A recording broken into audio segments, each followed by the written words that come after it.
नमस्कार, मी कुमारी स्वरांजली प्रज्ञा सहदेव गोरे।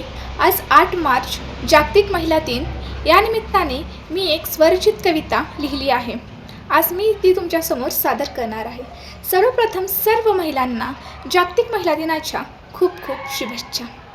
अनेक रूप जिच्यामध्ये संचारली असतात ती असते स्त्री, जिच्यासाठी वर्षानुवर्ष एकही दिवस कामाचा नसतो फ्री। आज 8 मार्च जागतिक महिला दिन तिच्याच नावाने आहे खास। आज 8 मार्च जागतिक महिला दिन तिच्याच नावाने आहे खास।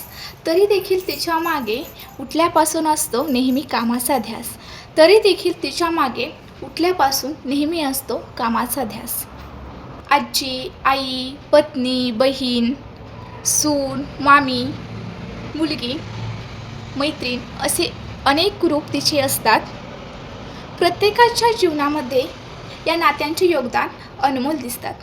कोणताही प्रसंग असो ती कधीच खचून गेलेली दिसत नाही। कोणताही प्रसंग असो ती कधीच खचून गेलेली दिसत नाही।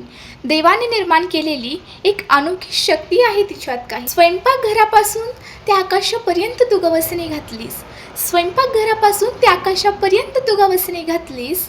सतत शिकत राहणे व स्वतःला विकसित करणे हा आदर्श सर्वांपुढे ठेवलीस। मातृत्वापासून ते नेतृत्वापर्यंतचा तुझा धैर्याचा प्रवास प्रेरणा देतो। तुझ्या संघर्षाची जिद्द पाहून मनाला हेवा वाटतो।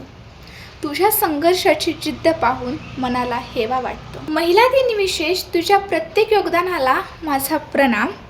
महिला दिन विशेष तुझ्या प्रत्येक योगदानाला माझा प्रणाम। तुझ्यामुळे जगाची ओळख खरी, तुझ्यामुळेच जगाची ओळख खरी। प्रत्येक नारी शक्तीला माझा सलाम, माझा सलाम।